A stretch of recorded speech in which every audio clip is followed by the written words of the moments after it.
Welcome everyone to the Board of County Commissioners meeting for September the 25th. Prior to officially starting a meeting, we always ask local clergy to come in and lead us in prayer. And this morning is no exception.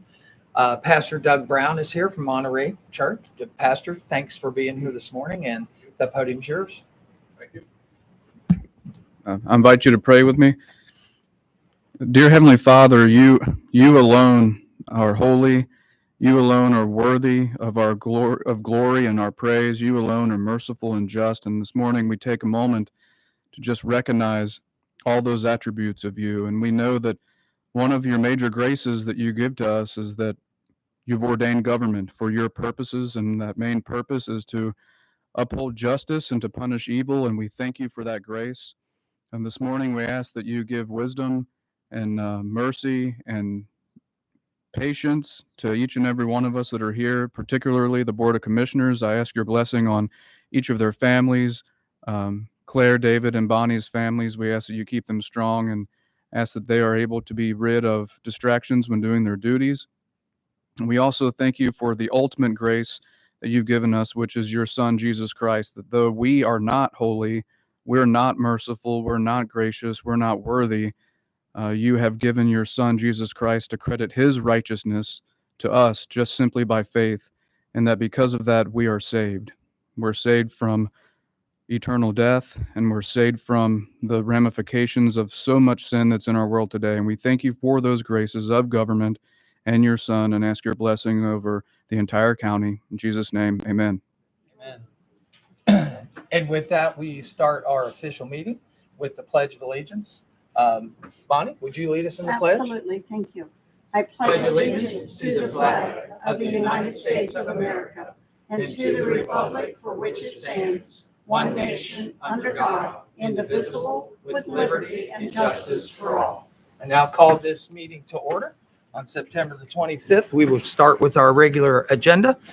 The first order of business here is to approve a couple of sets of minutes from previous sessions. We'll take them one at a time. The first is the approval of special session minutes of 9/16/24.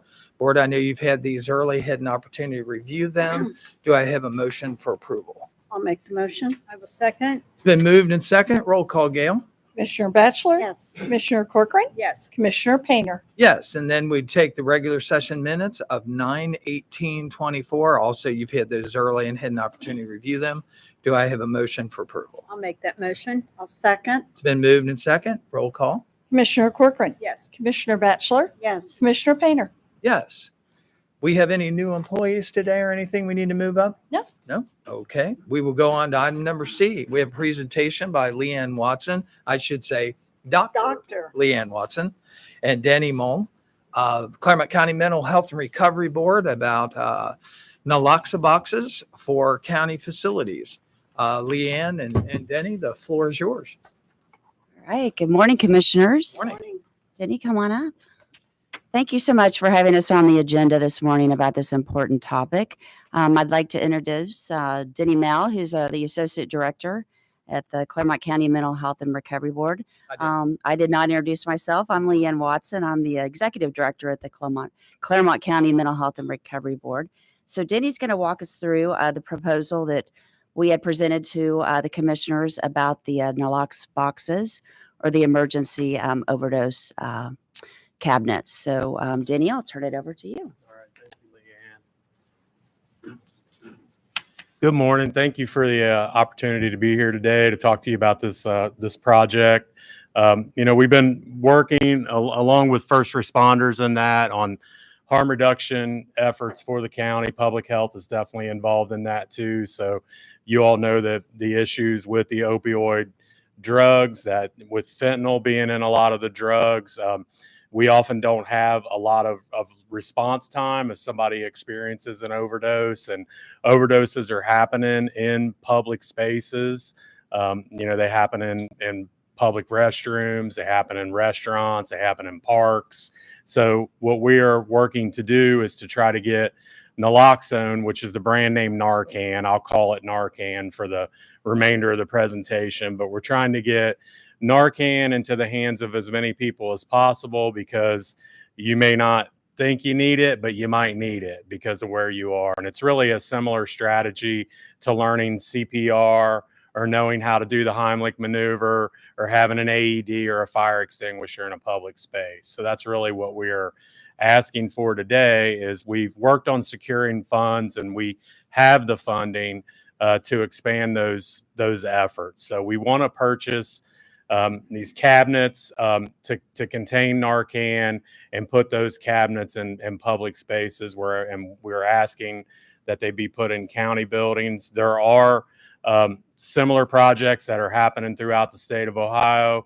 Governor DeWine has a pretty big push to have these cabinets being in rest areas. Some of you may have seen them, and also in other public spaces and that courthouses and whatnot, other county buildings. So the idea is that by having quick access to Narcan, if an emergency overdose happens, then people would be able to intervene and help somebody and potentially save a life. So that's the idea, behind it. So that's our goal. That's the primary goal, is to reduce the amount of deaths. A secondary goal is also to normalize that, that the general public can respond, that this is a health concern, and in much the same way as I mentioned earlier, like CPR, Heimlich maneuver, that it may be necessary to do that. So this is what the cabinets look like. This is the actual cabinet that we are looking at purchasing. You can see that it looks very similar to an AED. It's mounted on the wall. The cabinet, it has a latch, like it's a key that you don't remove. It's kind of like a key latch. You turn the latch, you open the door. There is an alarm on the cabinet, so it's battery powered. And there is an alarm that will sound because these cabinets are designed to be used in an emergency. So that's the idea. And it's recommended and that folks call 911 and that. I didn't put the dimensions on the presentation, but they're 13 by 13. So they don't take up too much room. They hold several boxes of Narcan, and we have the funding to be able to purchase the cabinets. So we're not asking for any money today. And then also we can source the Narcan through the state. So we are a Project Dawn site. And so with Project Dawn, we're able to get the Narcan at no cost. So we can be responsible for getting the cabinets, the hardware, the mounting hardware is included with the purchase of the cabinet. And then we also can source the Narcan. So we're suggesting that it would, if spaces have first aid kits, AEDs, and that would probably be a good location. But that would be something we would need to talk through, like where would be the best location for placing the cabinets. When it comes to training and the use of Narcan, we're able to provide the training through the Clermont County Mental Health Recovery Board. We can do that. It's a very brief training.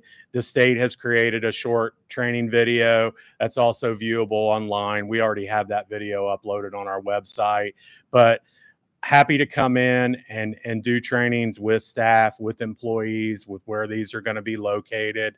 And also if folks, want to have a Q&A, maybe, if they have questions about that. We know that not everybody would feel comfortable intervening, but just like CPR, not everybody is comfortable doing CPR, but maybe you're the person that calls 911. Maybe you're the person that yells for help so somebody else can intervene and do the Narcan. The Narcan itself is a nasal spray. It's not that invasive, to be able to do that. You simply insert the applicator in a nostril, push down on the plunger, and there you go. There's two doses of Narcan in each box. We also want to use, with the funds that we're getting, we want to purchase signage, and there's samples there on the slide. So these are 3-dimensional signs that would be on the wall above the cabinet, ideally, to where if you're looking down a hall, the way they're angled, you could see if something happens, there's the overdose emergency kit, similar to what you would have for a fire extinguisher or an exit or something like that. There's also posters on how to respond to an opioid overdose. So we're going to buy about 70 cabinets, and then we're going to buy about 30 signs and about 30 posters, because we know the signs and posters wouldn't be appropriate in all locations. So we just have to do a case by case on that. And if we end up needing more, then we'll get more, so down the road. Do y'all have any questions? Denny, I want to tell you, coming back from a meeting in Columbus yesterday, stopped at a roadside and they had it there. So, Yeah. and I would think putting it by the AEDs would be a most logical place to put it. Yeah, because it's because it's an emergency, and having if we could have a standardized location for this as your emergency equipment. So that's the idea. How soon would they be available? Well, we have the funding is on the way. The supplier that I've reached out to, I think we have about a month lead time. We've been talking with Gary. We'll have to get logistics together, about how would be the best way to get them out there. But I would hope that we would have them up by the first of the year. Would be awesome if we could do that. But I think the only question that the board had was they had a question about the legalities of, people actually using this particular Narcan that's, here within the building. And we have a legal opinion that came back from that said, based on the legislation that's in place today, for you to be allowed to intervene, since the person would be no worse if someone didn't intervene than they would be had they not have received it, that there would be no liability to any of our people about that. So, one of the things I would ask the board, we have a resolution that's been prepared here for us today. It's asked to be added on. Would you like to add it on now and act on it? Sure, I'll make the motion. We have a motion and a second. I'd like to make an add-on for recommendation for installing these boxes, and also having the training and a memorandum of understanding between the board and the mental health board, so that you can install these within the buildings, and see if we can, if we save one life, that would be a great thing. So it's been moved and second. Any other conversation? Okay. Roll call, Gail, to add it to Commissioner the agenda. Corcoran, Commissioner Batchelor, Yes. Commissioner Painter. Yes. So now that it's added, I would just read this. It's a recommendation to authorize myself, President of the Board of Commissioners, in my absence, or any other member of the Board of Commissioners, to execute a memorandum of understanding between the board and the Clermont County Mental Health Recovery Board to place in transnasal naloxone training materials and kits in the county buildings. So I'd ask, do I have a motion to approve? I'll make the motion. Second. It's been moved and second. Any further conversation? Roll call, Gail. Commissioner Corcoran. Yes. Commissioner Batchelor. Yes. Commissioner Painter. Yes. Rest assured, you. Gary will make sure that everybody signs that they have been trained, and as he does on every item in this building. Thank You you. bet. Thank you. Thank you Thanks for both. the thank you very much for your presentation. time. You bet. Thank Thank you. you. Thank you. Thank Thanks, you. Dr. Watson. Okay. We will move on from there. Our next presentation is with Steve Ferguson, USI, and Yvonne Smith, our human resources representative, to update us on a benefits plan for the 2025 healthcare renewal and fund options. Steve, thanks for being here this morning. Thank you. Good morning. Morning. So we appreciate your time and look forward. We've been working on this obviously for many months, and we're pleased that it's finally at the point where we're at the final decisions. And so we have met many times with HR and with the Healthcare Advisory Committee and have some recommendations. So I'll just start off. The first slide is some information you've already seen. The board has already approved the move to go to SEBCO. As you remember, the move to SEBCO has a savings to the county of about $1 million. And the second column that you see up there is a plan that matches what you have today in your benefit plan. The next step is what we went to HR and to the Healthcare Advisory Committee to look at ways we could add some value to the benefit program. And so one of the ways we looked at it was to look at a third plan. We originally called the third plan a value plan because it's a value to not only the county, but it's a value to employees. We can explain what that plan means in just a little bit, but as you can see there, to have a consideration for the adding a third plan saves another $100,000 for the county, and it would be beneficial to the county in terms of cost, but mostly people will see that it's going to be beneficial to employees as they go into it. So we'll show the plan design on it. All right, this is very difficult to see, but basically I want to point out a couple of things, is that if you look today, the plan that really doesn't change is the high deductible HSA plan. The only change is a mandatory federal change, which moves the deductible, which was at $3,200 to $3,300. So that's one change. That's the only thing that changed for that plan. We have renamed the two copay plans. The current copay plan, as it is today, will be called the premium copay plan, simply because it has the lower deductible. It has a $5,000 out-of-pocket max, and it has copays to it. So the reason why the copay plan is so important for employees is because even though there's a deductible in the plan, 85% of most people really only have doctor visits and prescription drugs. That's really their extent of healthcare in the year. So for those people who have that, for them and their family, they will never really touch the deductible. So it's just really copays. And so we thought, in looking at adding a third plan, following the same concept. So the third plan does have a higher deductible, and those people who would have to go to the hospital or some major things would have the higher deductible. But for most people who have just normal expenses of doctor visits and prescription drugs, there are copays, and so they'll never touch the deductible in that case. And so that was really the idea behind it. That's why it's a value to the county in terms of lower premium, but it's also a value to employees because it does have a lower cost in their paycheck. And for most people, they'll simply have copays that'll continue.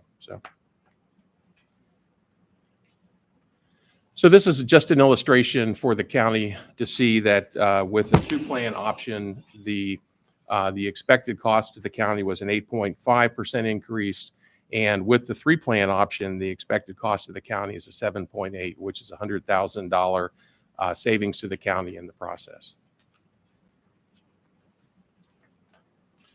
So the other advantage of this program is that because the county is going to save money in the process, we were able to adjust employee contributions. And so the idea behind this is common with most employers who offer a value plan option, is to lower the cost significantly for employees and for employee coverage. And so you can see on the next slide that we have lowered the cost for the basic copay plan to simply $20 a month. So for an average person, they'll have a deduction in their paycheck of only $10 per week. Pretty inexpensive.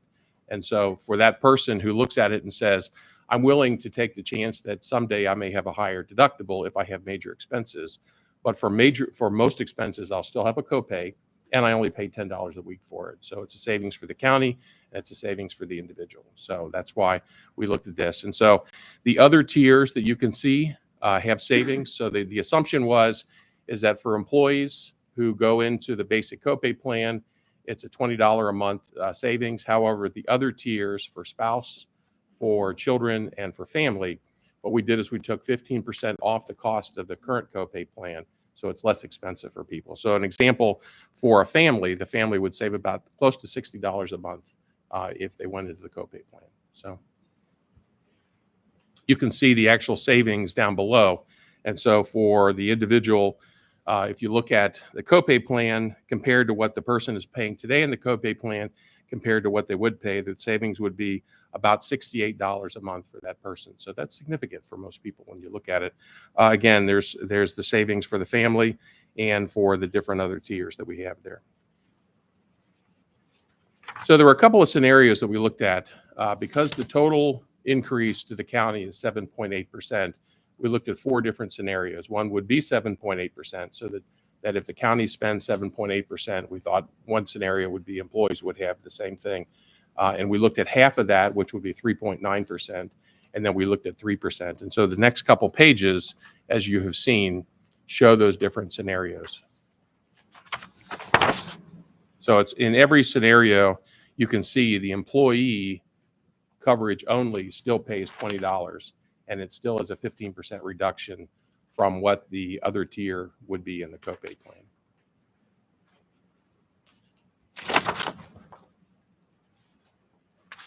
So as we look at the first decision would be, of course, you've already decided to go to SEBCO. The first decision would be to adopt a third plan or not to adopt a third plan. So that would be the first decision. And we'll get to this in the end, but this decision it was recommended by the Healthcare Advisory Committee and HR to add a third plan for the program. So we'll do that at the end. Shifting gears to the other question that's come up is the issue that in today's plan, Clermont County for 2024, on a one-year trial basis, added what we call weight loss drugs or GLP-1 drugs, which is the classification for these drugs. We would have probably continued it in the current environment. SEBCO decided, while they have it in place in 24, they've decided not to continue the GLP-1 drugs for weight loss only into 25 and beyond. And there's a couple of reasons why, is because when they added it in 24, there was just a great expansion of people who were taking this drug. It added significant costs to the SEBCO program. They also said when they did some analysis, they saw no significant effects in terms of health improvement by looking at that. They looked at it in the process, and they were concerned about the side effects that it was developing from some of this. And so the important thing to remember is GLP-1 drugs will continue to be covered in the SEBCO plan for members who have a diagnosis of diabetes. So if you have diabetes, you can still get the GLP-1 drugs. It's only for weight loss purposes it comes up. So we thought it would be helpful to kind of show the pros and cons of the GLP-1 drugs. Obviously, GLP-1 drugs have a significant impact on reducing blood sugar or glucose levels. Also, there is significant weight loss with these drugs. We can see that it's up to 25% of body weight, usually within a 12-month period. And it has been shown lately that some of these drugs have an impact on cholesterol and some heart disease issues. The negative part of it is that there are some serious gastrointestinal and digestive issues that come about that could be as significant as even having pancreatitis. And so, in one of our USI's clients, I have a member in one of the clients who's been on this drug for a couple of years and has already developed pancreatitis. And so that's a very significant thing that comes up. Also, there's a risk of thyroid cancer with this, muscle loss as you lose the weight. You also lose the muscle in the process. And the biggest thing is that when a person stops taking the GLP-1 drug, that at that point, the weight gain continues back onto it. So based on the last meeting, we went on and said, if the county had a desire to continue to offer weight loss drugs, what we would do is, since it's not available in the SEBCO program, we would look at outsourcing that. And so there are a number of vendors that you can provide these GLP-1 drugs to people for weight loss purposes that are outside the medical plan. We vetted a vendor that would do that. We looked at the cost of this, and the assumption is that there's 26 members today. In a normal 12-month period, we expect it to be about 32 members. The cost, most of the cost is the cost of the drug itself, which is right now averaging about $1,100, would be a little over $500,000. And that would be the second decision that will come up, and we'll talk about that at the end. One of the positives that we have with the new Anthem program through SEBCO is that there is a wellness program that's actually funded by Anthem. And so, as you know, today, employees get a $5 per paycheck advantage by participating in the wellness program, which of course adds up to about $120 a year, which is basically funded by the county because it's less income that would come in. However, under the new program with Anthem, Anthem actually funds a $200 incentive that comes from that program. So it's a savings to the county, and it's a better wellness incentive for people to have. And so a person can achieve that $200 incentive through a combination of a number of things. Obviously, you can have a wellness exam, you can have an A1C test, cholesterol tests, prostate exam, all of these different things. And a person could earn up to $200 a year. And that would be every member of the family could have that option as well. So that's very, very effective in the process. In addition to the money that goes to the member, the county will receive up to $4,000 in administrative funds to help administer this program, and $30 per employee per year, up to $34,000. So. Any questions so far before I go to the next page? The third medical plan is still a Sebco Anthem It plan, is. right? It's, yeah, right. It's an Anthem plan, county plan. So in terms of the recommendations, again, this has been reviewed thoroughly with HR and with the Healthcare Advisory Committee. Their decisions are they recommended that we add the third plan.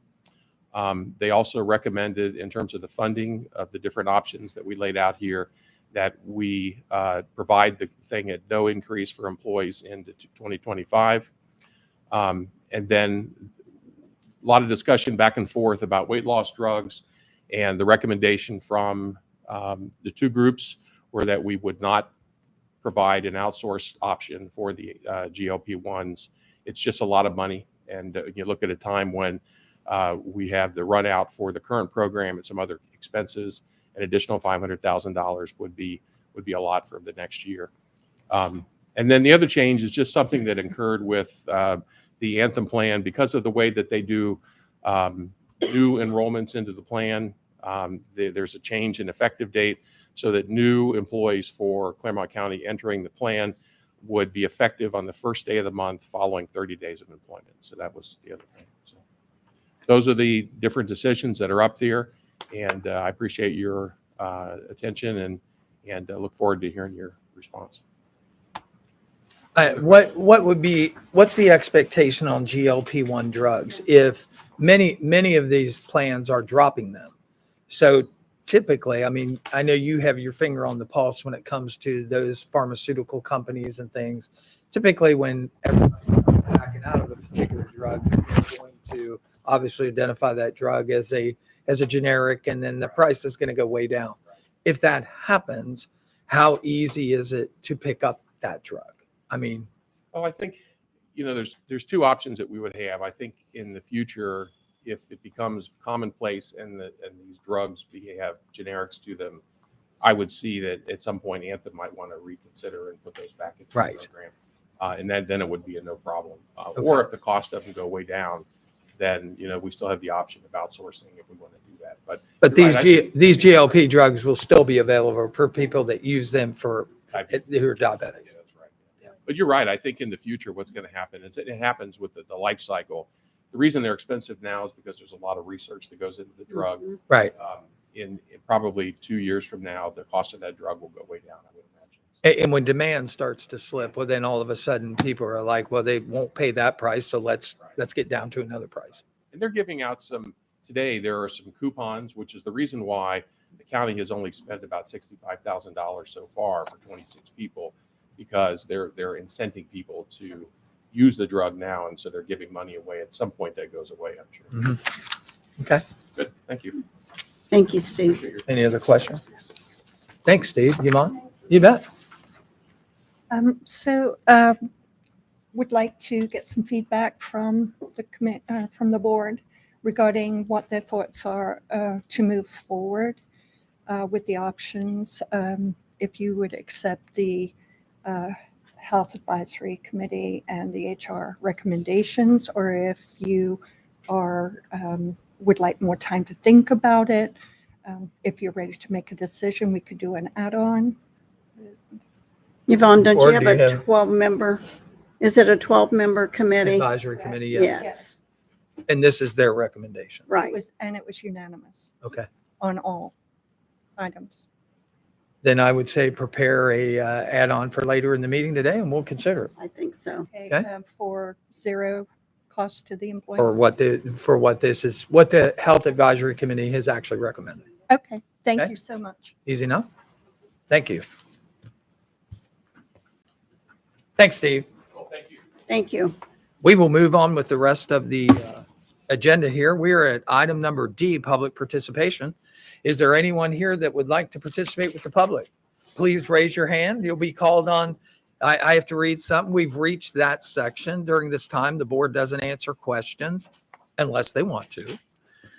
No member of the public can comment about a matter that is not within the purview of the board's responsibilities. Commissioners are not expected to comment on matters brought to the board. Each speaker will speak once and will be recognized by the board president before speaking. In accordance with the rules, you will have 5 minutes.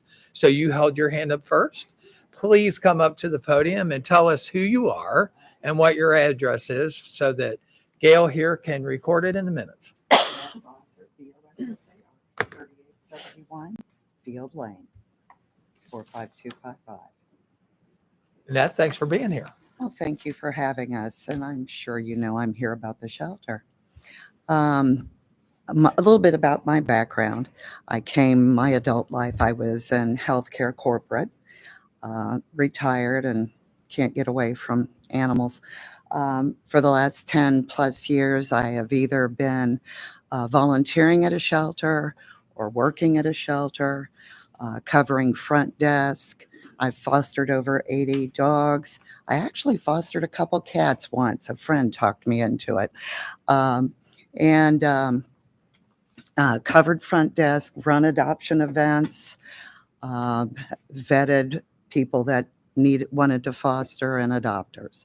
So I do understand sheltering. I do understand rescue. Sheltering, and if Angie's here, I'm sure it's not for the faint of heart. It's very difficult. You're never going to have 100% agreement on what goes on. I have been watching from the sidelines for the last 3 years. And the most recent move prompted me to come today. It's my understanding that now before a dog can be sent to a rescue, that it has to be approved by the commissioners.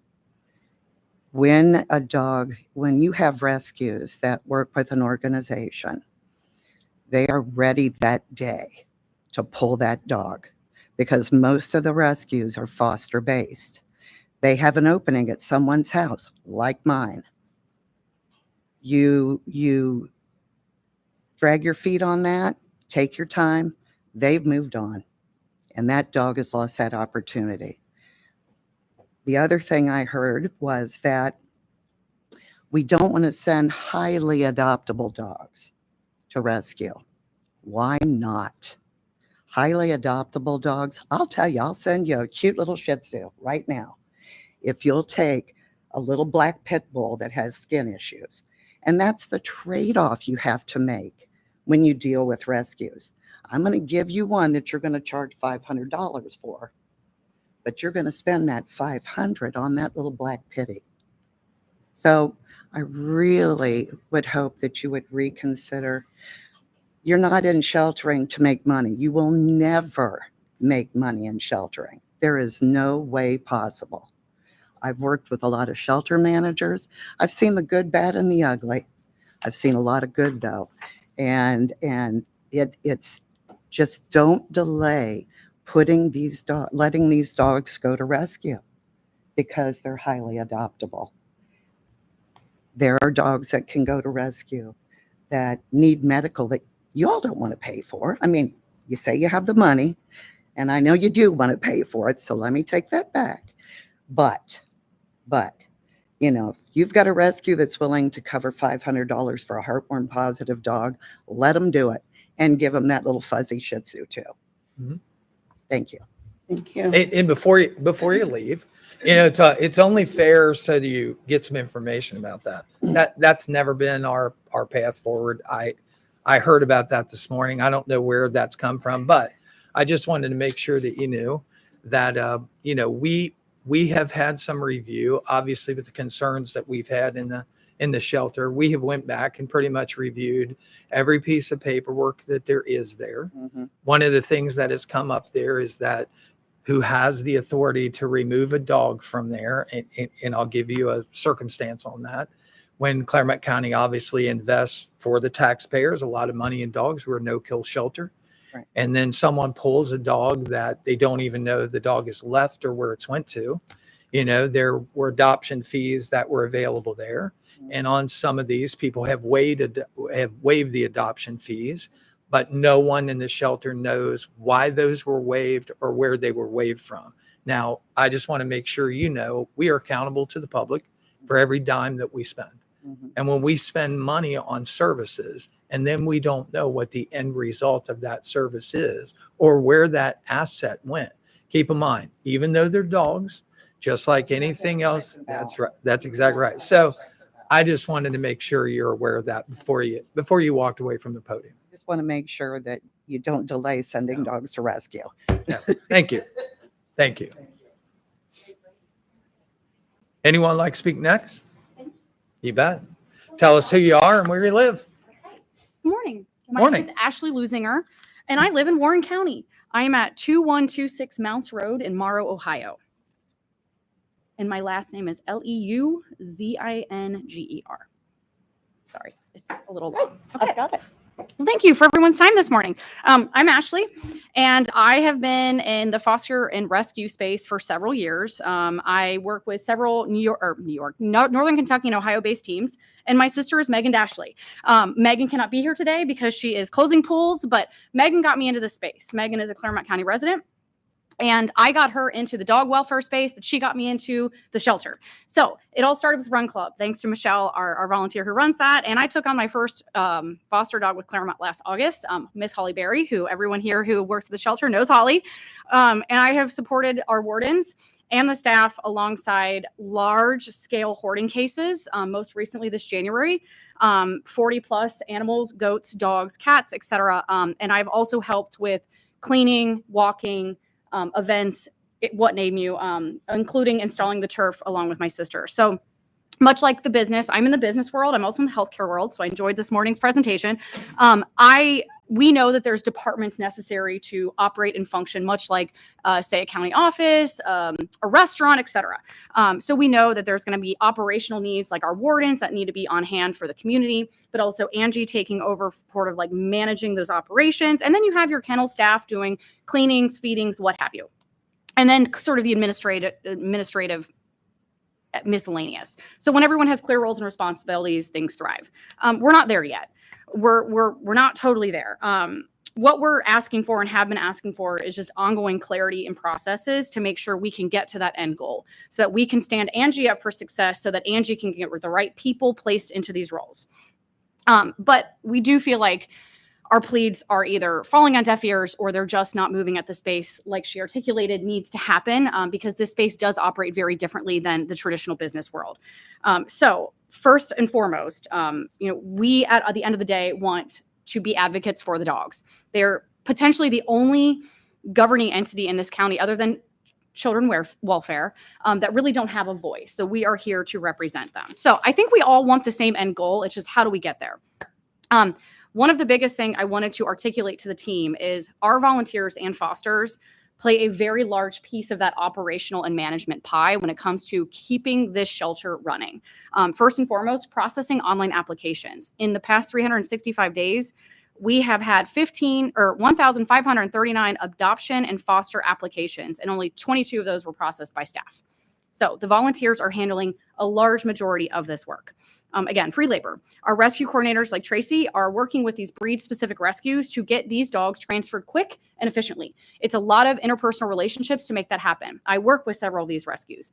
Like articulated, time is money. We got to move fast, especially when the league and other neighboring communities are willing to help us, especially if there's high risk, medical cases, things that we can't take on. Our foster coordinators like Joy, Carrie, Jennifer, and Aaron also lives in Warren County with me in Mainville, manage the placement and identification of which dogs should go to the right homes when we're processing a foster application. Again, they're handling all of the 24-hour correspondence with our fosters, email, phone call, text, etc. And they also field all of the applications. As a foster, I was the first line of defense to vet which applicants are best suited for our dog. Holly was a prey drive flight risk, so we had to be very intentional. Our behavioral team, like Chastity and Megan, work with Second Chance Dog Ranch to ensure we have a safe and effective on-site really evaluation of these dogs and their temperament. Can they be around other dogs? Are they dog selective? Are they free range? How can we handle that? And how can we get them into, again, the right homes, adoptive homes, foster homes? Last, we also have fundraising and adoption events like Meg and B, Rescue Me Animal Advocacy, and our volunteers like Michelle, et cetera, that coordinate off-site adoption events, Whole Foods, you name it, local bars and establishments that advocate for our dogs on their menus or at their bars. And then last, on-site events like our volunteer orientations and Run Club. Joy and Michelle have been leading these. And without the volunteers leading the volunteer orientation, we won't have volunteers to be orientated. Last and not least, social media and marketing. Our teams handle all of this. We do not have access to the county page, and that's fine. That's totally okay. But we are the ones advocating for needs for fosters, placements of dogs, medical resources, and emergency funding.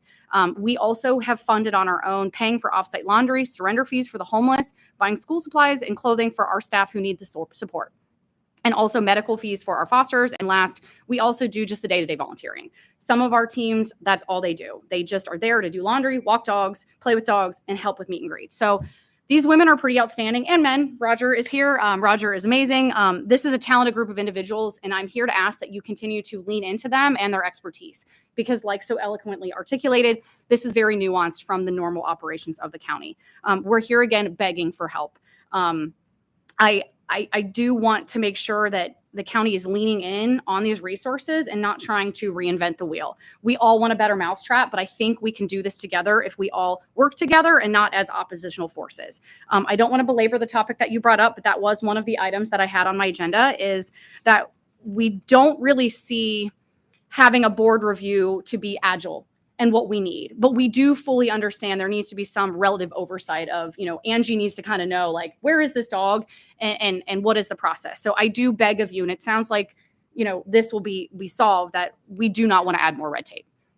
As a foster home becomes available, it's short term, and they will take another dog, and then we will be, again, left holding the bag. We just don't have the room. So I want to make sure that it is truly for the right reasons and not punitive. The other example I did want to bring is just this summer, volunteers were told we were no longer allowed to facilitate our adoptive meet and greets. These have traditionally, in my experience, been solely run by volunteers because our kennel techs needed to be doing their job, cleaning kennels, feeding dogs, etc.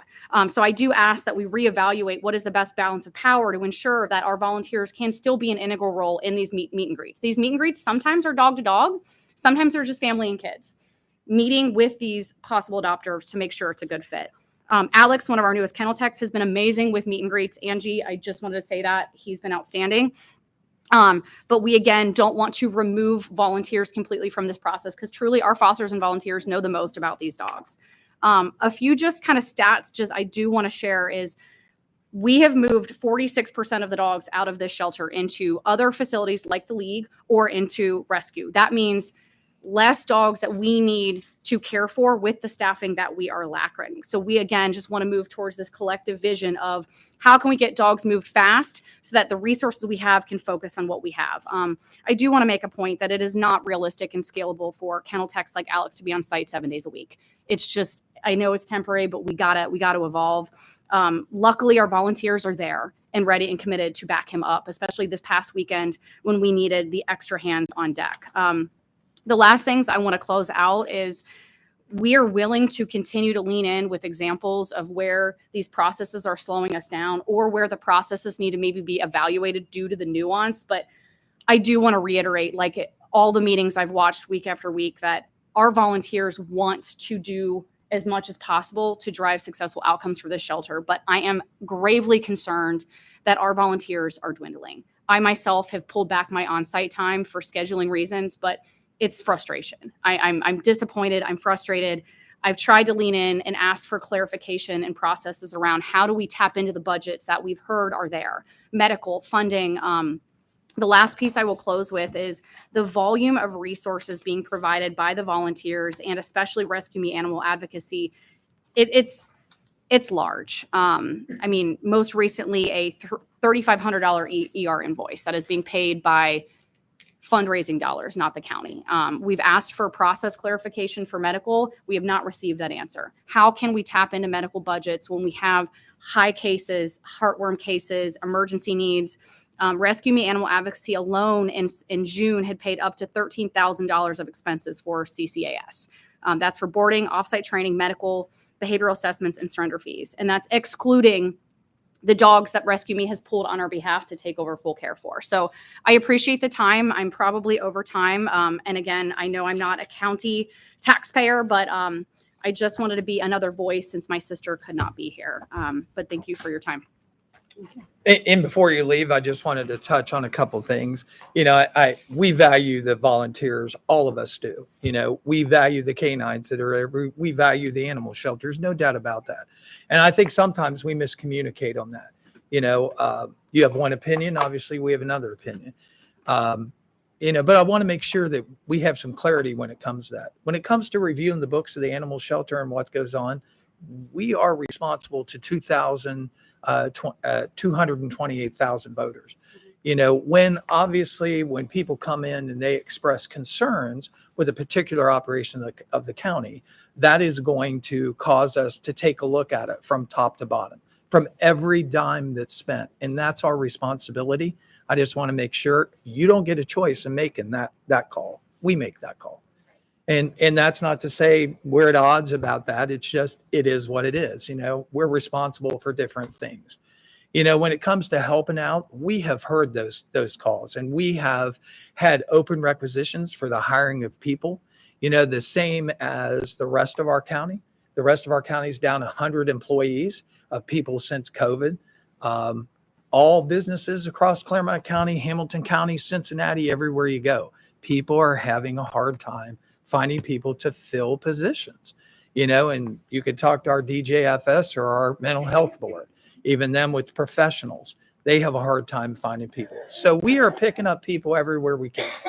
The next thing is that people who work for a county who are extended salaries and medical benefits, you've seen those here today and what they cost, and vacations and sick leave and all those kinds of things. They are vetted when they come in. They have to fill out an application, and then they have a background search. Many times this board has been accused of not hiring someone when we have to sit silent about those issues. If someone doesn't meet the requirements of actually being hired as a county employee, even though they may meet the requirements for a private business, we're not allowed to comment about that.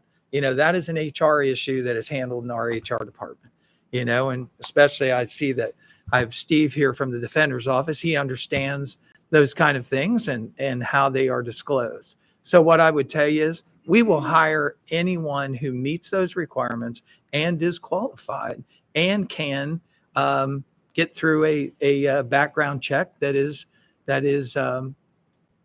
allowed to be able to work here.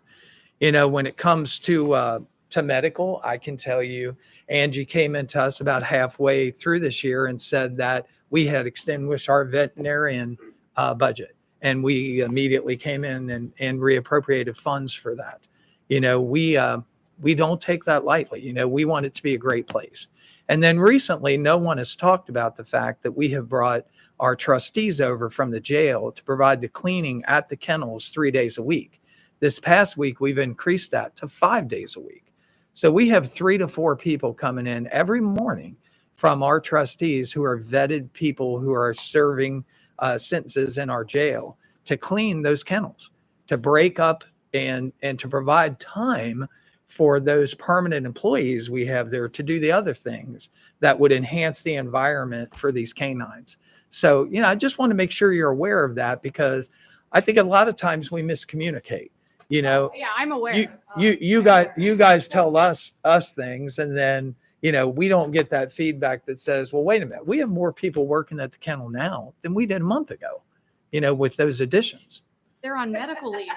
They're not working. You're talking about a couple of classifications. And I think that's the point I'm hoping to make. There's a difference between vet techs and kennel techs. We both agree with that, right? Oh, absolutely. Okay. Absolutely. And Okay. our current kennel manager is on leave. Right. So what I hope that can be taken from at least my portion and the group is, without the volunteer infrastructure, I like to compare it to an iceberg.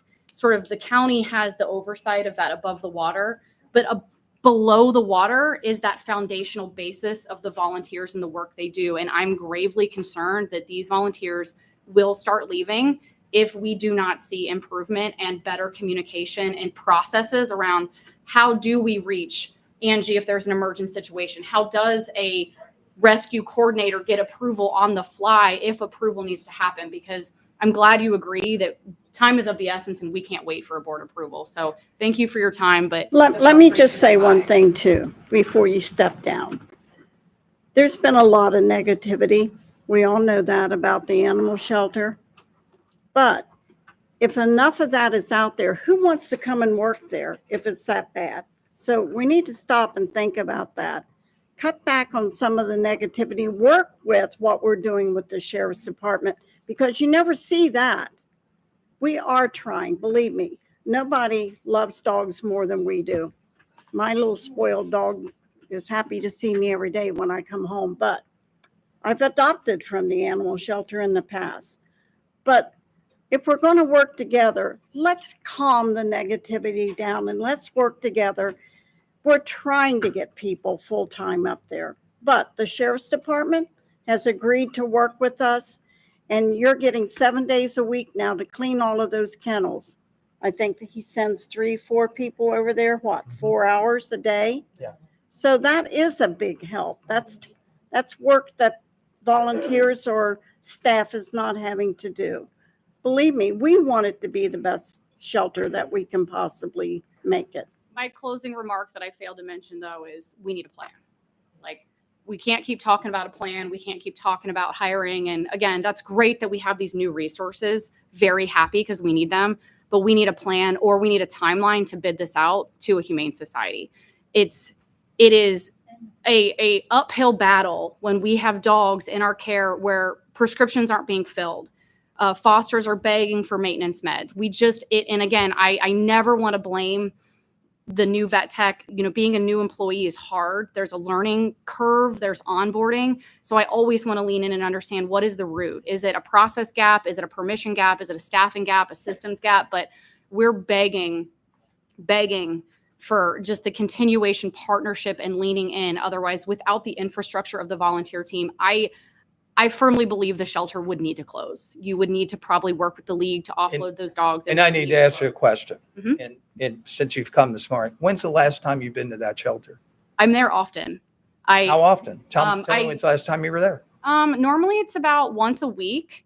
And I also collect crates from the Warren County community and I bring them out here. But in the last month, I haven't been there because I couldn't bring myself to come anymore because it's so emotionally overwhelming to sit in that decompression room and cry with a dog that is just terrified, knowing that our staff is running ragged, trying to do what's best. And I have drastically pulled back in the past month.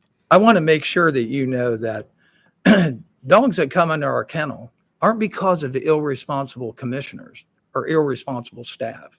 They're caused by irresponsible dog owners. That's how those dogs show up. So, the attack on those that are here to help, it kind of reminds me of, someone saying, well, the employee beatings will continue until the morale gets better.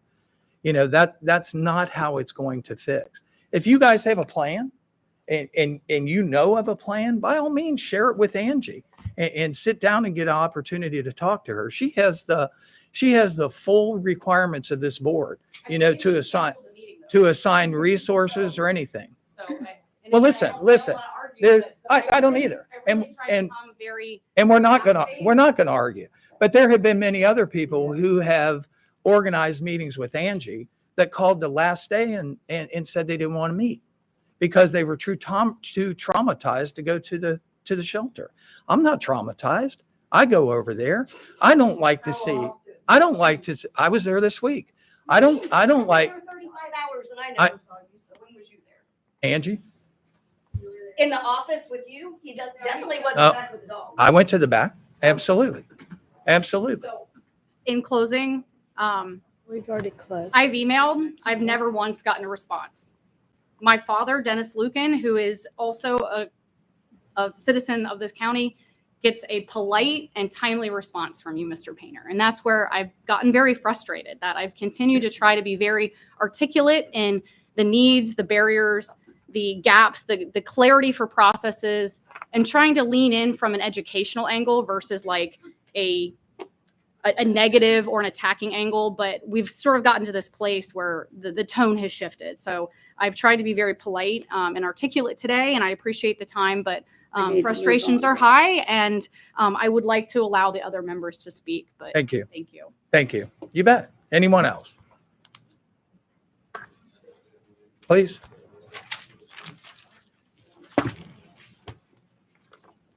Tell us who you are and where you live. Well, I am Tanya Spurlock, 2940 State Route 222, Bethel, Ohio. I am here to talk about the shelter. I've been a long-term volunteer. However, I have not volunteered for the Clermont County Animal Shelter. I volunteered for the League for Animal Welfare and for Sweet Dream House Rescue. I've fostered probably over 100 cats and maybe 10 or 15 dogs in my lifetime. I am currently a nurse professor at Fortis College, so my classes are every Wednesday morning, which is what's kept me from being here all this time to share my concerns. I am so deeply sad because I know David personally and I know Bonnie personally. And I find this to be just heartbreaking that this conversation just keeps happening over and over, because I know you both to be Christian people, people of integrity, people who love dogs, people who are just want to do the right thing. And I think that's why you sought this office. Some things went off the rails, and I am just devastated because I have a hard time defending anything that's going on here because I know you both. And I feel like you're both Christian people. So at the beginning of this meeting, we had a prayer and we talked about the authority of government and the fact that you guys work for us. I live in Clermont County, and I've lived in Clermont County for 56 of my 56 years. I have paid taxes. I have 2 jobs, which prevents me now from working in the shelter or volunteering. But I'm very confused about why you don't open this up for a county, open up county bids for a shelter operation. I know I spoke to you personally like 3 years ago plus when this first happened, David. And it kind of felt to me like you were just very offended that the current people were giving you a hard time. I can't imagine it's any more of a hard time than we're giving you. And that you didn't really want to work with them because they were giving you a hard time. And you felt like you could do this cheaper and more efficiently. You're failing. This is a big fat F from a college professor. This is not working. And everybody is just heartbroken because we all love the dogs. But it feels like this point you're just afraid to say, gosh, we really messed up. We should just start over again and give this to a shelter who knows what they're doing. But you refuse to do that every single time. It's like the same conversations happen that I watch on YouTube or wherever every single time. And you all have, everybody here has the same, you have the same. And you want to blame, well, nobody has employees. Where I work is fully staffed. At Bethesda, where I teach clinical, they're fully staffed. And these are college educated people. This is not the problem. It's a toxic environment. That's the problem. You're not looking into this in a real situation where answers are going to be given out. So I want to approach this from a perspective of, let's talk about the Bible. Romans 13:1, let everyone submit to the governing authorities, since there's no authority except from God, and the authorities that exist that are instituted by God. You are the authorities. We are your bosses. We are those taxpayers. We are asking you to do something different, and you just want to give excuse after excuse and argue. It is unbelievable. Genesis 9:2, the fear and terror of you that will be in every living creature on the earth, every bird of the sky, every creature that crawls on the ground, and all the fish of the sea are placed under your authority. These dogs, their livelihood, their life is in your hands, and you've brought it down to an argument. Let's not argue. They've brought a plan to you. How many times have y'all brought a plan? You've brought a plan. Bring a shelter operation in. That's the plan. But at this point, it feels like you just don't want to say, I messed up. I think we should just probably fold this and start over again. Just admit defeat. There's so much value and integrity in doing that. You've messed up. Own it. I want to know who you guys answer to if it isn't us. Why are we continuously having the same conversation and we never get anywhere? I want to hear from Bonnie and Claire. I've never once heard other than today, it's like David's the only one's allowed to speak. There's no excuses for this. And at the end, we had our Pledge of Allegiance and justice for all. Where's the justice for the dogs? I mean, we say that, but where's the justice for the dogs? And God forbid we even talk about cats, because that was my biggest thing, that we can't take care of cats. We're not even fighting that battle right now, because obviously you are in charge of that. But use the authority God's given you and pray about the right thing. Pray about this. Genuinely consider my heart that I took my day off to come here and talk to you. I really want you to pray about this. You guys are godly people. Go to bed and pray and ask God what he wants you to do, because I am sure it is not argue with these people and give excuses. Thank you. Thanks, Tanya. Anyone else? Tell us who you are and where you live. My name is Nathan Boldine. I live at 1151 Chelsea Court, Milford, Ohio, 45150. I'm here today on behalf of my wife, who, along with our 3 children, volunteer at the shelter. You may remember them from the past visit this summer, when they shared their love for the shelter, the passion they found for helping dogs. While my wife can't be here today, I'm proud to speak for her on behalf, because this cause means so much to her and our kids. That said, I must express my frustration that has been felt since my wife began volunteering back in November of 23. To say it's been challenging is an understatement. It's difficult to understand how the shelter is being managed, as it often feels driven by emotion rather than practical solutions. The very people who are often trying to help, the volunteers mostly, are often left feeling unsupported or even dismissed. We are supposed to be a united front in caring for these dogs, many for whom are victims, as you said, neglect, abandonment, abuse, right here in Clermont County. Yet, instead of efficient procedures, we are met with inefficiency and inconsistency. Procedures that could streamline care and reduce costs have been offered to the staff, but seem to be ignored. The shelter's constant battle with the illness among the dogs only raise your expenses and prolonging their stay. None of this is necessary if proper protocols were in place. When it comes to adoptions, it's been months since anyone has simply walked into the shelter, left with a dog. Why? The customer service is disheartening. Visitors are often met by a staff member who just points them to a book of dogs. There's no real effort to engage or connect them with the animals. That's not how you find homes for dogs, and certainly not how to inspire people to adopt. The dogs that have been adopted have largely been resolved for the effort, as she said, the volunteers, dedicated team of volunteers that have been vetting applications and networking to make sure dogs find their homes. These volunteers are working tirelessly to do what the shelter staff should be doing, bringing people and dogs together in some meaningful way. I've personally written to Angie about a positive experience we had with another local organization. We don't need to replicate them exactly, but we should aspire to their level of customer service. No reason why policies should be put in place that prioritize the dogs, eliminate unnecessary red tape, and reduce the time they spend in the shelter. Why isn't social media being used to highlight adoptable dogs? Reach out to new audiences. Why isn't there a greater focus on the animals' homes and getting them out of the shelter? It's disheartening to see that the staff lack of urgency when it comes to these adoptions. And just something to consider, this very meeting is following an order.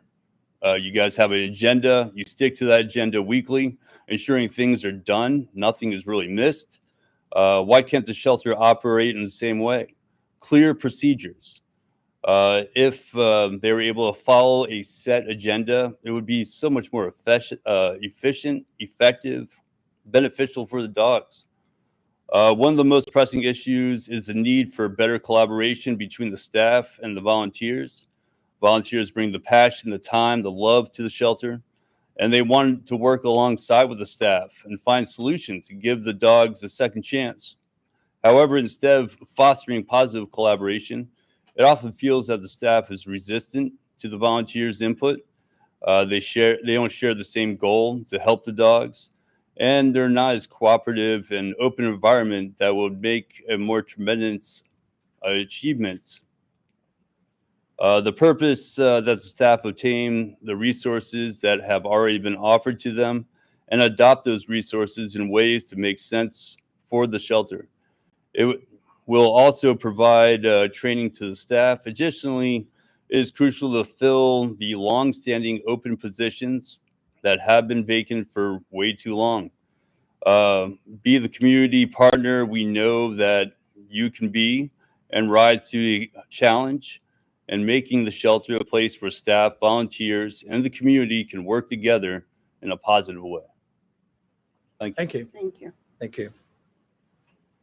Anyone else? I'll go ahead. Go ahead. Time is Tell up. us who you are. And Time is up. We have to go ahead and extend public participation. okay, let us extend a minute. Do I have a motion to extend public participation for a few minutes for the last speaker? Yes. I'll make a motion. Yes. Second that. Okay. Roll call. Okay, Commissioner Batchelor, Yes. Commissioner Painter, I'm sorry, Commissioner Corcoran, It's all right. Commissioner Painter looked right at you too. That was pretty funny. Tell us who you are and where you live. 1405 Country Road. You asked Ashley when the last time she was at the shelter. I've probably been there 35 hours in the last 2 weeks. So I am there every day. I'm there when the inmates are there cleaning. Yes, it helps, but Alex still doesn't have time to walk dogs, bathe dogs, do the meet and greets, even with 3 or 4 inmates cleaning kennels. They were in there cleaning kennels. I was outside cleaning the play yard, and Alex still didn't have time to do anything. Okay.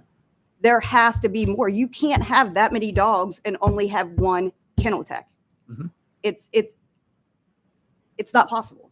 If the volunteers walk away, which a lot of them are wanting to do, you will drown. You will drown because we do 90% of the stuff there. Just yesterday, I bathed 5 dogs. I walked 6.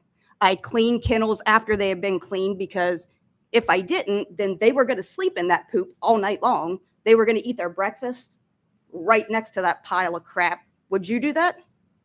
No, you wouldn't. So why would you expect a dog to stay in a kennel from 4 o'clock at night until 9 or 10 o'clock in the morning? Would you sit in a confined space in your own urine for that long without being able to get out and go for a walk? Why do we not have night hours? I know you say there's people that are applying and you guys are not returning their calls. And there are people that have come from other rescues, other shelters with all kinds of backgrounds, and they don't even get a response from you. So don't say you're trying to hire people when you're not even responding to anybody that's sending emails. You've been saying help was coming since January. It's September. It's never came. We're the help. We're the ones that are there. We're not getting paid. We're doing it because we love the dogs and we hate to see the state that they're in. You walk in there and you look at a dog who has blood all over their paws because they've chewed their hair off because they've been stuck in the kennel for so long. I just rescued a dog. If he was, or say, adopted a dog, if she was still in the kennel, she'd be dead. I adopted her with a mass that was told by your vet techs, because we have no veterinarians, that it was a lipoma. In the last week and a half, I've spent over $2,000 at an emergency vet, at an urgent care, and on emergency surgery because it was a mass that ruptured. If she was in a kennel, she'd be dead because your staff thought it was just fat and didn't care enough to send her to a vet, even though money is not an option. So it's time that you really listen to what people say, because we're there. You can say you're there. You can walk in, walk out. That's fine. We're the ones there putting in the time. Oh, there is no doubt about that. Yeah. And we Ma'am? appreciate your time. What's your name? No question. Thank you. But David, to say we don't have any veterinarians, we do work with what? How many different veterinarians? They don't come to, no, we I'll- barely get any animals even. I'll go ahead and close public participation, but then Angie, could you come up to the podium a minute? Now keep in mind, there is no thought in my mind here of making a rebuttal of anything that anyone said. We value you guys, and we do. Now maybe what comes to us versus what we get to hear is different. Maybe there's a communication problem there, and that could be. But we're going to talk about veterinarians because that's something I've talked about. Obviously, we don't have a veterinarian on staff. That, so do we. But we understand that we have 6 veterinarians that are available at any time. Now, I'm just going to tell you what comes back to us, and that if a vet tech or someone in the shelter identifies a canine that needs help from a veterinarian, that it's provided. So that's why I've asked Angie. Angie is managing that place. So Angie, tell us something. Hold on. Let Angie speak a minute. Go ahead, Angie. Yes, so we are working, I think it's around 6 vet clinics that we work with a lot. We've worked with the Eye Institute, we've worked with a few different places. To my knowledge, we have dogs going every week to the League, Clermont Animal Hospital, and My Pet's Vet, maybe it might be the other one, for spays, neuters, rabies vaccines. We do have new vet tech and a new vet tech assistant staff. They're just getting started. To say that they have walked into a lot is an understatement, and they're trying very, very hard. I am sorry if you said you brought something to her attention that she didn't hear.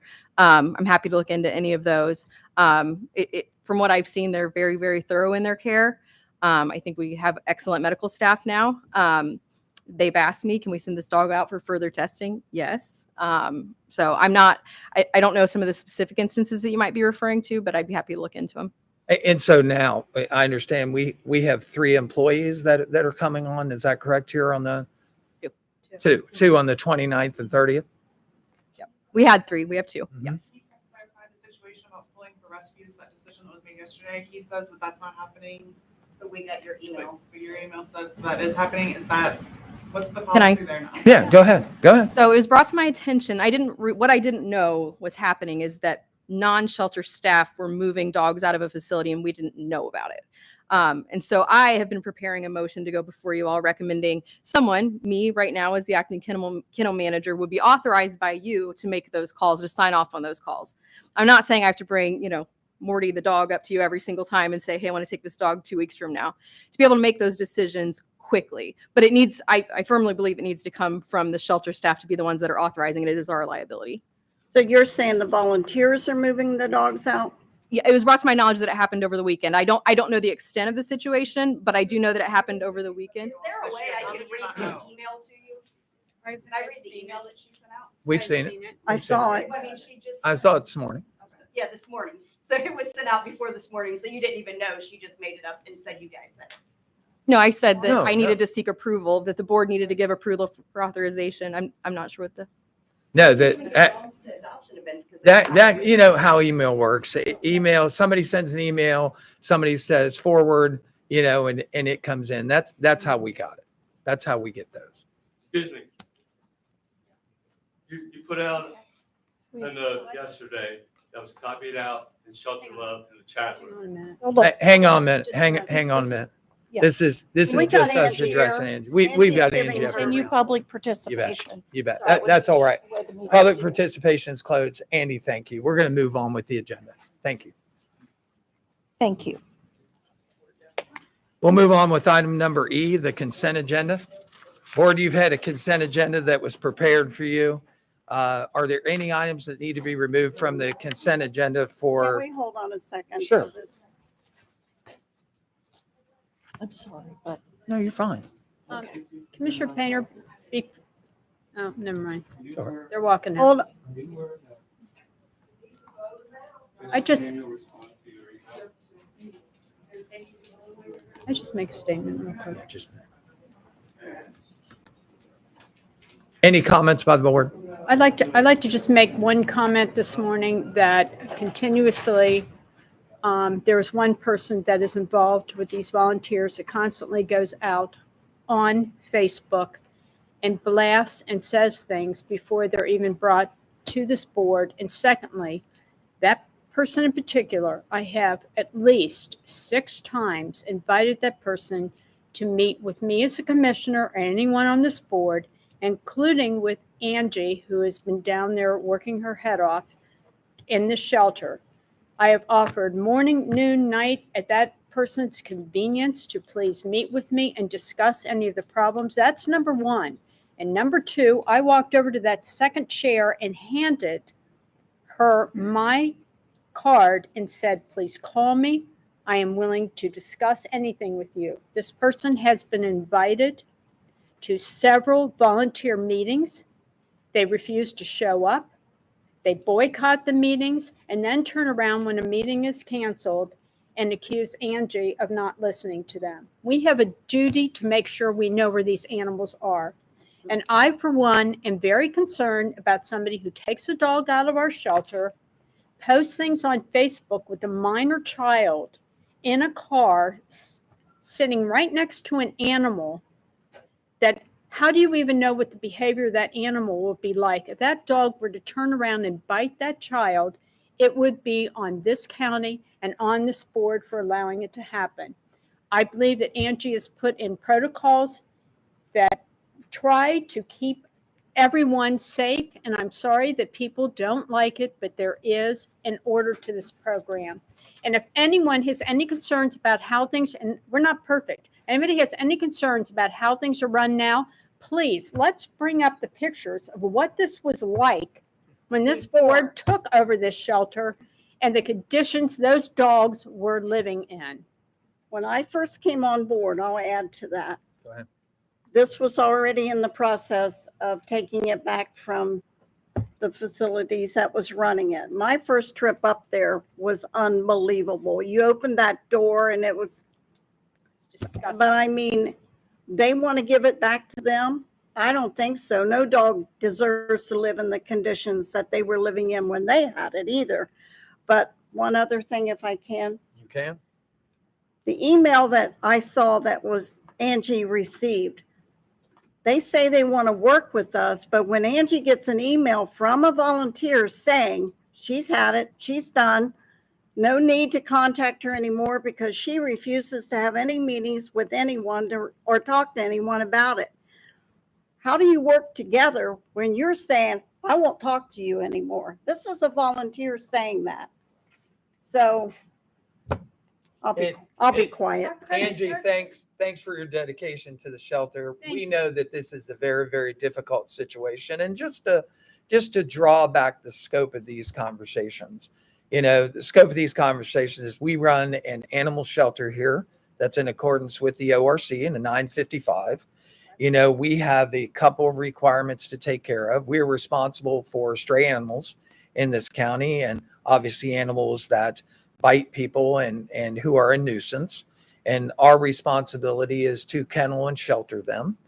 You know, our responsibility is to find the rightful owner. If we can find the rightful owner, obviously our wardens prosecute those that hoard animals and cause animal cruelty.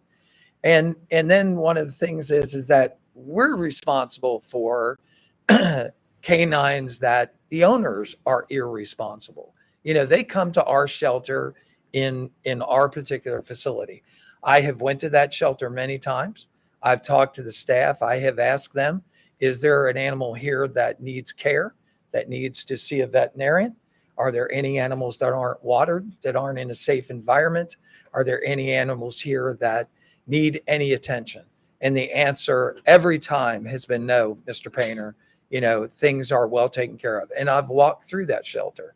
Now I will tell you that animals in a shelter who have to be in cages is not a great memory for me.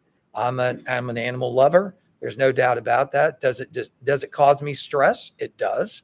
I cry every time I walk out of there. Right. I do not like to see animals that aren't the property of a responsible owner. But I understand that as commissioner in this county, we have a responsibility, to take care of those animals that are entrusted to us, even though that they fall to us due to ill will by other people. So that makes it very, very difficult. We will continue to keep open requisitions. We will try to get you all the help that we can get as fast as we can get it. And hopefully these two that will be starting will help. We will depend, on the jail population and obviously our trustee program to continue to provide a safe environment for the dogs that we have to kennel. And we have some great volunteers. We do. We have some great volunteers who are not on social media, always trying to make, I don't know what it's about, but I can just tell There's you. a motive behind it all, Commissioner. We will Thank we you. will move on. Thank you. Okay. All right. We will move to item number E, which is the consent agenda. Board, a consent agenda has been prepared for you. I know you've had it early, had an opportunity to review it. Are there any items that need to be removed from the consent agenda for consideration? None. None? Hearing none, I'd ask for a motion to approve the consent agenda as provided. I'll make the motion. Second. It's been moved and second. Roll call, Gail. Commissioner Corcoran. Yes. Commissioner Batchelor. Commissioner Painter. Yes, we will move on to the non-consent agenda. Non-consent agenda starts on page 4 with item number 7. It's a recommendation, the Board of County Commissioners adopt resolution 122.24 to approve payment to vendors in the total amount of $2,310,767.29 as outlined in the BCC approval invoice report for checks dated September 25th, 24. BCC directed prepaid invoice reports in the procurement card transaction report as presented by the county auditor on September 23rd, 2024, and further authorizing the county auditor to issue warrants pursuant to section 319.16 of the Ohio Revised Code. Do I have a motion to pay the bills? Yes, you do. I will second. It's been moved and second. Roll call, Gail. Commissioner Batchelor. Yes. Commissioner Corcoran. Yes. Commissioner Painter. Yes, we will now start with item number 8, and for the near future, it will be Lyle Bloom from the Water Near future. Services Department. No, go ahead. Item 8 is a recommendation to accept the following grant of sewer easement with right of reentry for repair and replacement. Be granted and conveyed to Clermont County by the grantors as outlined below for utility purposes. And this is for the Orchard Valley Lift Station Upgrade Project located in Miami Township, and to authorize the execution of the plat of easement as designated, and to authorize the county auditor to permit payment as compensation for the permanent easement and right-of-way granted. And this is the only easement that we do need for the construction of the project. Board, you've heard the reading of item number 8 for an easement and right of reentry. Do I have a motion for approval? I'll make the motion. I'll second. Been moved and second. Anything further? Roll call, Gail. Commissioner Corcoran. Yes. Commissioner Batchelor. Yes. Commissioner Painter. Yes, and Lyle, for those that are watching, one of the things is all of this work has to do with water resources in Clermont County, which is an enterprise zone that has 46,000, Probably close to 50,000. 50,000 customers, and how many miles of underground piping? About 800 miles of water line and about 700 miles of sewer. Yes, and all of our funds are from our paying water and sewer customers. Correct. So I think that's a good thing every once in a while to reiterate, because I'm not sure when people see a board meeting like this, they really understand how vast and how large that really is. So by all means, item number 9. Item number 9 is recommendation to approve the request to advertise for bids for contracted services to perform lawn mowing, landscaping maintenance, and snow removal of Clermont County properties pursuant to the specifications, and to authorize the clerk of the board to place a legal notice in a newspaper of general circulation on October 3rd. Schedule a non-mandatory pre-bid meeting on Thursday, October 17th at 10 a.m. with bids to be received until 2:00 p.m. local time on Thursday, October 24th. Here in the Board of County Commissioners, will be publicly opened and read aloud, and this notice will also be posted on the county's website under legal notices. So this is for It's a 3-year contract for mowing, landscape service, and snow removal.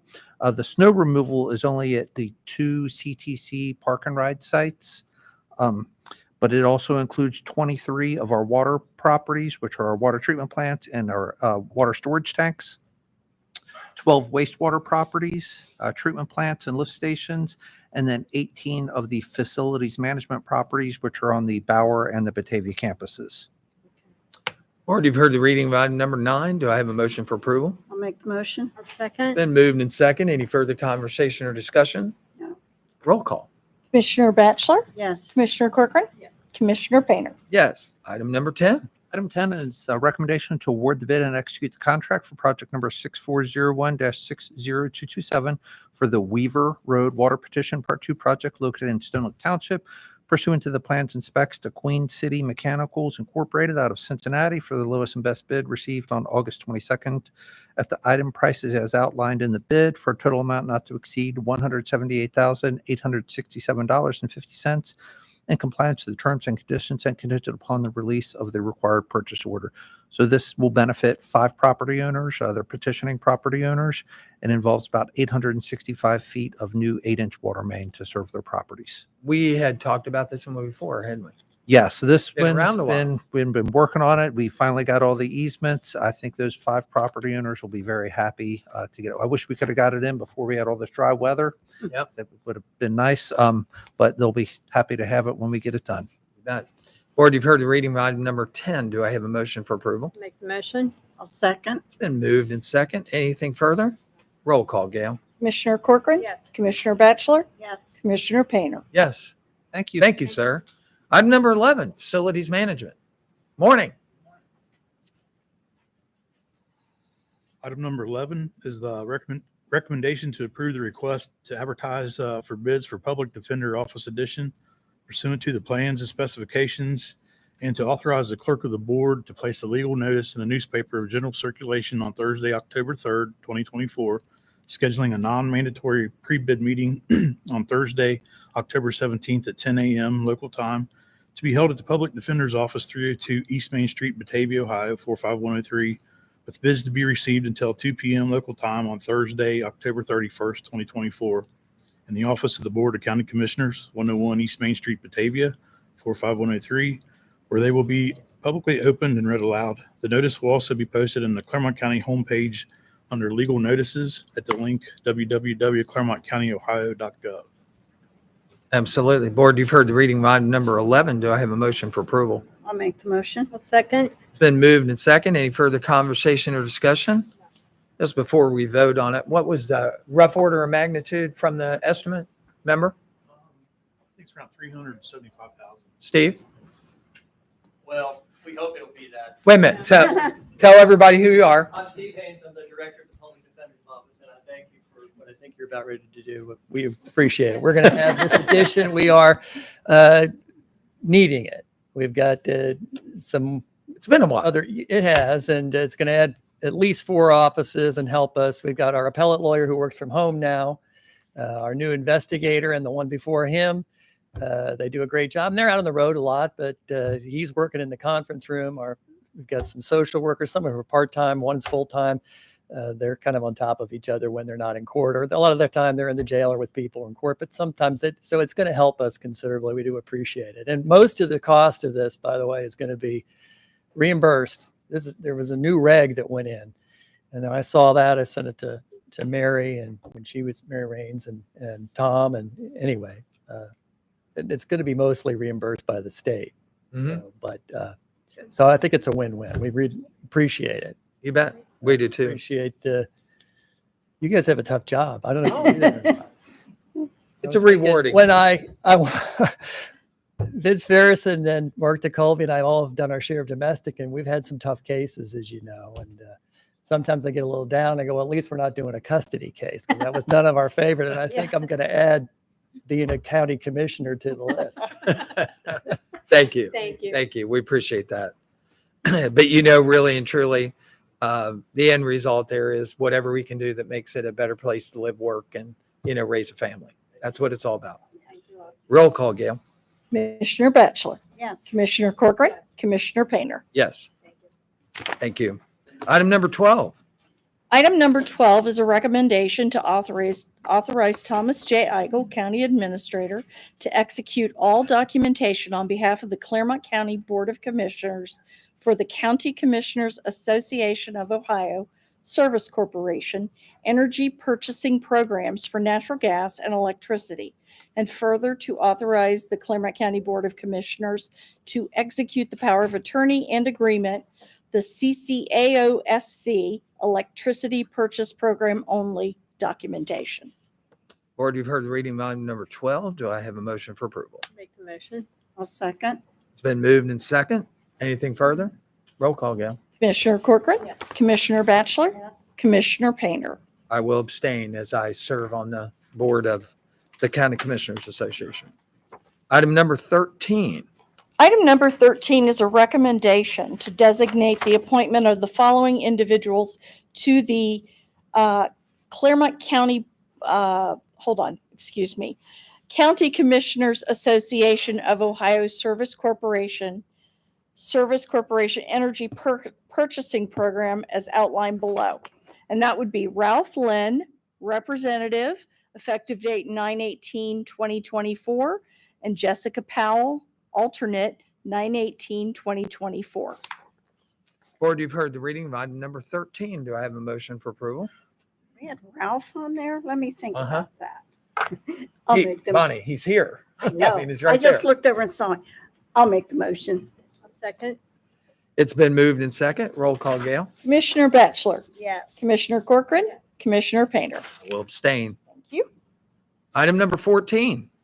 A recommendation to award professional services agreement for a facilities master plan to Clermont Incorporated, located at 110 Sycamore Street, Suite 200, Cincinnati, Ohio, 45202, and to execute the professional service agreement between the Board of County Commissioners of Clermont County, Ohio, and Lunut Incorporated for amount not to exceed $225,600 in accordance with the scope of services contained in the request for qualifications and compliance with the terms and conditions in the agreement and contingent upon the release of the required purchase order.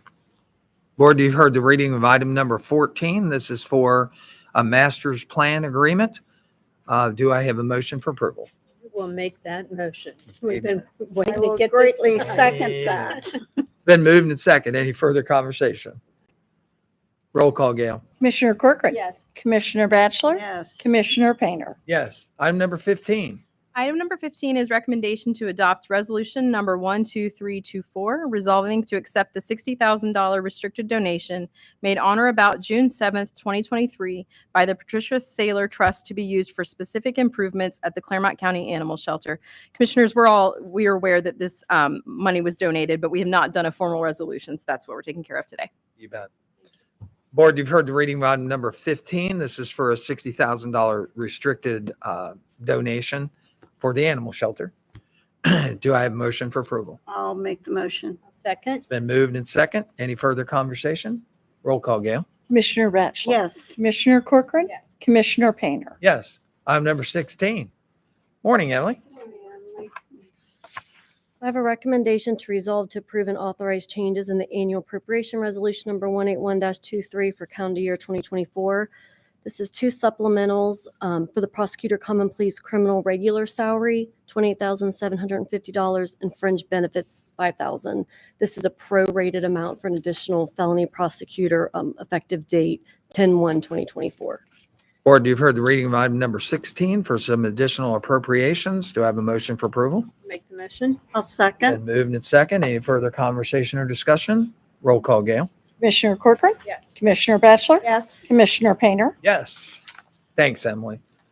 We, Painter? yes. We do have When did you come? Prosecutor Look at Stephen that. DeCalby here. How are you? Good to see you. Like to speak for a moment. Commissioners, Corcoran, Bachelor, President Painter, I want to once again thank you for your attentiveness to the office and the needs of Clermont County. There are multiple times since I've been prosecutor in the past 3.5, nearly 4 years that I've come to you for advances in technology, for increase in personnel, and you've heeded the call every time. and it is equipped and availed my office of the ability to handle serious and dangerous cases in an effective and efficient manner and achieve results and send people to prison who deserve it. I want to introduce you Mark Wyzorek. Mark Wyzorek will be the new felony assistant prosecutor. Say his last name one more time, Mark. Wyzorek. Wyzorek. I-E. Take it from there. CZOREK. All right. Morning. Mark, would you please give a moment of your time to Sure. tell the commissioners a little bit about yourself? Well, it's nice to meet you. Nice to meet you. President Painter, Yeah. I know we've met in the past. And Yeah. I just wanted to say thank you for the opportunity to come out to Clermont County and serve the people of Clermont County and uphold the integrity of Mr. Tecalvi's office. I'm a former City of Cincinnati firefighter. Went to law school while I was on the department. Took a job at the Hamilton County Prosecuting Attorney's Office. Was in the prosecutor's office under Joe Dieters for a period of about 5 years, including my externship. From there, have been on the defense side for about the last 16 years, appeared in over 100 courts in Ohio, 60 counties, federal court in other states, United States Court of Appeals in Chicago. I feel as though it's time for me to make a step in the right direction and accept a position that aligns more with my ideals and my values of me and my family. So I look forward to joining Mr. Tecalvi's office and serving the people of Clermont County. Thank you. Firefighter. That'd be an okay person. Absolutely. He said we'd met before. I'm sorry it didn't go your way, but I had good attorneys. I was going to ask him, why did you meet him before? Mark has extensive experience in handling serious felony cases. He will be a true asset for the betterment of this county. Thank you. Thanks for coming Awesome. today. Thank you. Good You to bet. see you. Thanks so Thank much. you. So we will say we had skipped to county and elected official discussion for that particular discussion. We will go back to additions to the agenda. Any additions to the agenda today at this time? No, there is none at this time. Okay, then we will move to executive session. I'm requesting executive session under section 121.22 G1 and G3 of the Ohio Revised Code to consider the employment or compensation of a public employee or more public employees. And second, to confer with the attorney of the board concerning disputes involving a public body that are subject to pending or imminent court action, I should say.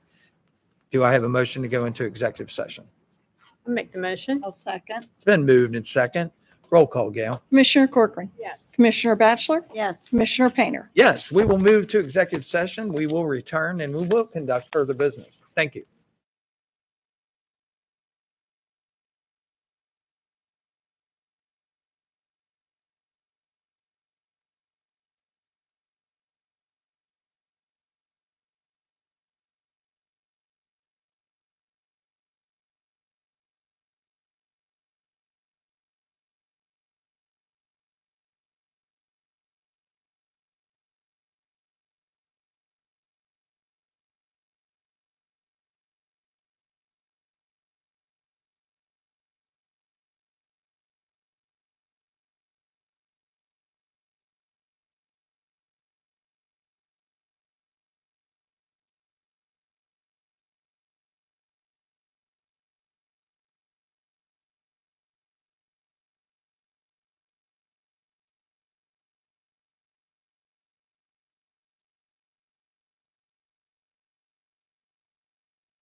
We've returned from executive session. There were no decisions made and no actions taken. We will move on with the agenda, but first we'll go back. Do we have any additions to the agenda? Yes, Commissioner. And I understand that the addition for the agenda is for the approval of employee medical and prescription drug coverage for 2025.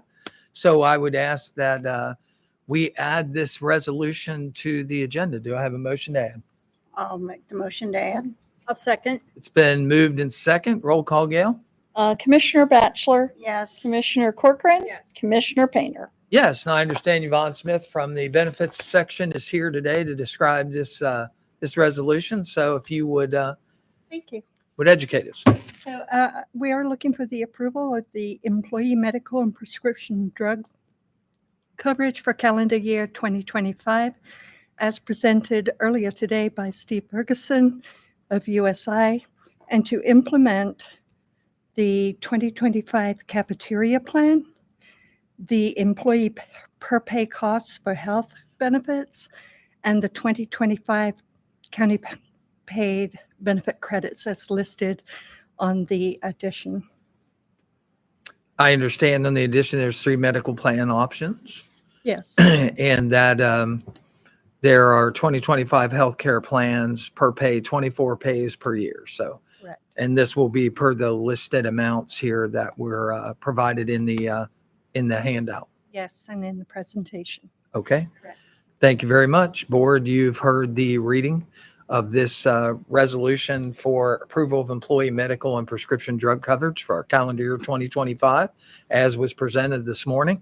Do I have a motion for approval? Make the motion. I'll second. It's been moved and second. Any further conversation or discussion? Roll call, Gail. Commissioner Corcoran, Yes. Commissioner Batchelor, Yes. Commissioner Painter. Yes, thank you. So much. Thanks for the hard work there. Any other additions to the agenda? No, sir. Hearing none, we will move on with, go back to county elected officials discussion. Any county elected officials discussion today? We've had some before, so none to come before the board. How about board member comments? Item J. Any? No. Nope. Well, then we are at item K. I would ask for a motion to adjourn today's meeting. I'll make that motion. It's been moved and second. Roll call, Gail. Commissioner Batchelor, Yes. Commissioner Corcoran, Yes. Commissioner Painter. Yes, thank you for joining us today on September the 25th, 2024 for the Clermont County Board of Commissions meeting. It was, it obviously covered a lot of concerns that we have over in the animal shelter. To those who participated today, Clermont County Board of Commission is doing everything that they can to staff the animal shelter and ensure that it is run in a safe and acceptable manner for the canines that we house. Thank you for being here today, and we will see you next Wednesday. Thank you.